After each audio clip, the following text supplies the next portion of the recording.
तो hello student, स्वागत है आपके अपने यूट्यूब चैनल एवन एग्जाम पाठशाला में। मैं नीश कुमार एक बार फिर से आपके अपने यूट्यूब चैनल में स्वागत करता हूं। आज का जो हमारा वीडियो होने वाला है वो क्लास 9 का चैप्टर 8 जो हमारा क्या है, चतुर्भुज।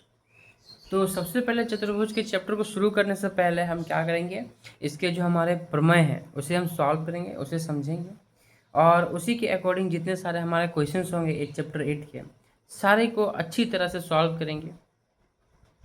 तो बिना देर किए वीडियो को शुरू करते हैं।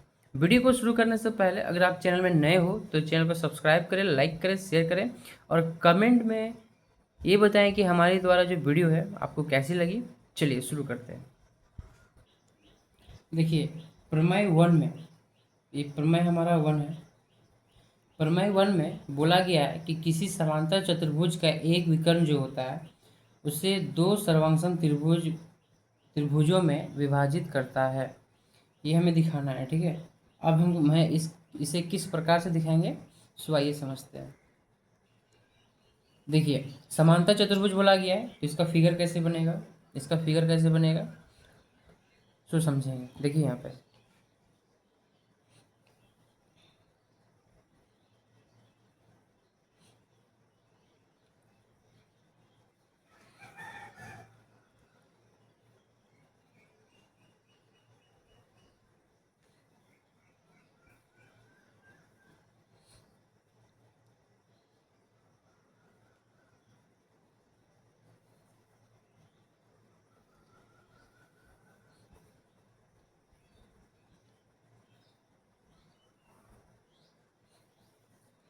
ये दिख रहा है, ये हमारा क्या है, समांतर चतुर्भुज है।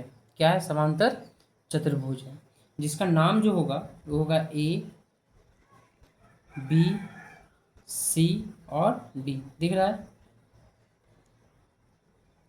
उसके बाद आप यहाँ पे ध्यान दीजिएगा, यहाँ पे जो एंगल बनेगा, यहाँ पे जो एंगल बनेगा, जैसे कौन सा एंगल भाई, तो एंगल सी का जो एंगल बनेगा यहाँ पे और यहाँ एंगल ए का जो बनेगा, दिख रहा है ना, ये जो क्या होगा, ये जो होगा ये और ये बराबर होगा, ठीक है, पहला।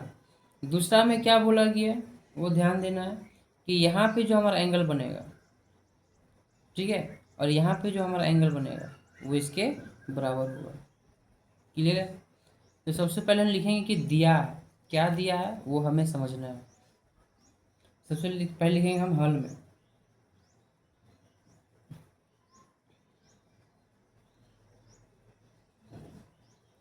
दिया है।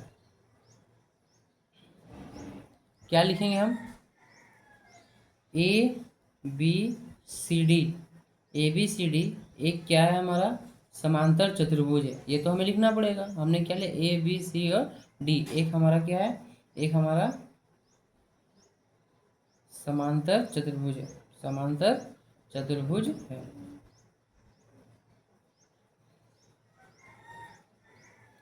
समांतर चतुर्भुज है जिसमें जिसमें एक विकर्ण, एक विकर्ण, जिसमें एक विकर्ण AC है। इसमें क्या है, एक विकर्ण जिसका क्या है, AC है, ठीक है। ए और सी दिख रहा है ना, इसे हम क्या बोलते हैं भाई, इसे हम बोलते हैं विकर्ण। क्या बोलते हैं हम, विकर्ण कहते हैं।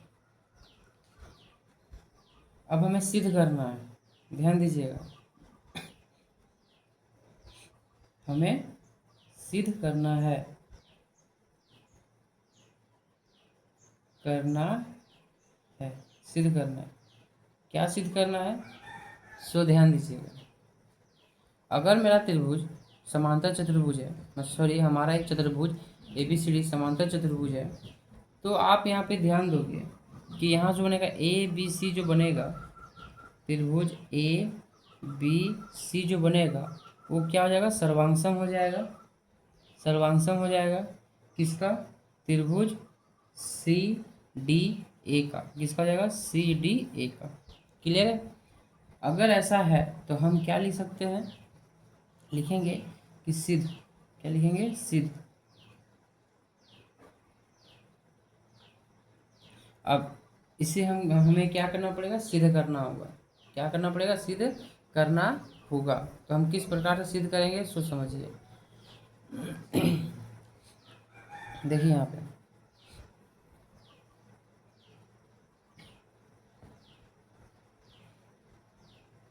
लिखेंगे, चूंकि ए बी सी डी में ए बी सी डी जो है हमारा क्या है, एक समांतर चतुर्भुज है, समांतर चतुर्भुज है, समांतर चतुर्भुज है। ठीक है, अगर ऐसा है तो लिख सकते हैं, इसलिए ए बी जो होगा वो क्या होगा, बराबर होगा, मतलब समांतर होगा किसका, डी सी का, तथा तथा इसमें से बी सी जो होगा वो समांतर होगा ए और डी का।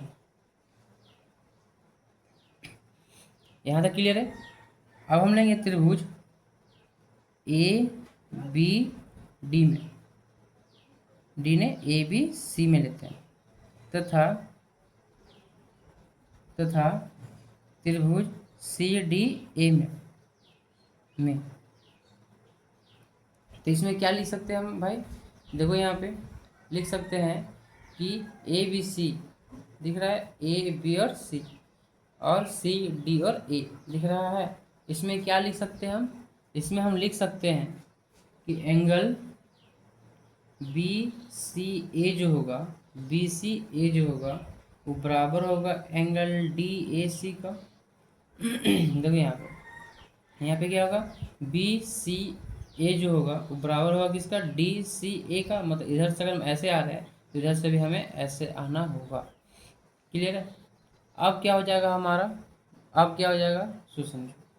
अगर ऐसा है तो ये किसकी वजह से हो रहा है दोस्त, ये हो रहा है, लिखेंगे कि जो हमारा बी सी जो था वो समांतर था किसका, ए और डी का। बोला गया है तथा जो ए सी जो है, ए सी जो है वो क्या है, तिर्यक रेखा है।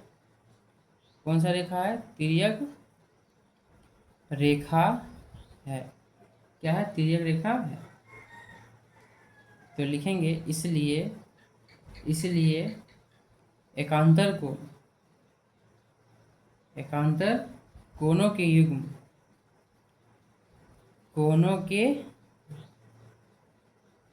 युग्म, कोणों के युग्म जो होंगे क्या होंगे, बराबर होंगे या बराबर होते हैं। क्या होते हैं, बराबर होते हैं। ये आप लिख सकते हो। यहाँ तक क्लियर हो गया। अब आपको यहाँ पे ध्यान देना है, अब आपको यहाँ पे ध्यान देना है कि यहाँ पे जो हमारा AC जो होगा, यहाँ पे ध्यान देना आपको।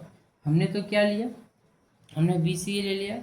अब हम क्या ले सकते हैं, हम ले सकते हैं कि एंगल BAC जो बराबर होगा किसका, एंगल DCA का, DCA का।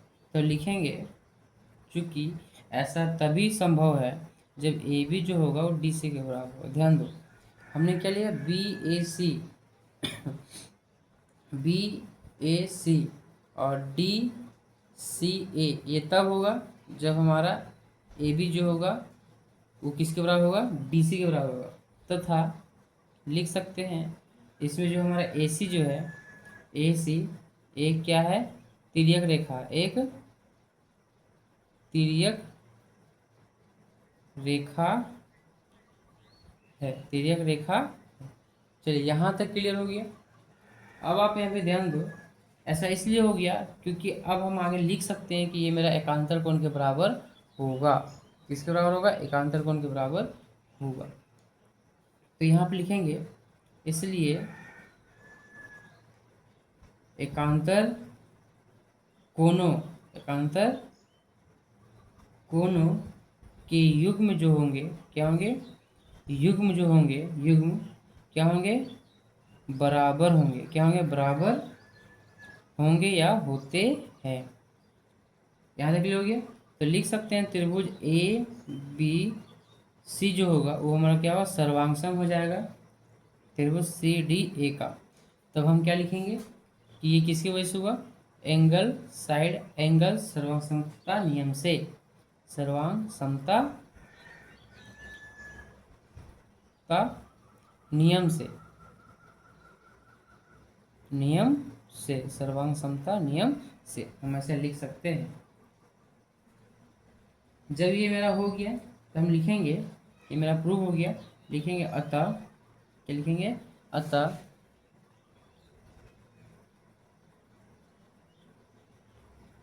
समांतर चतुर्भुज,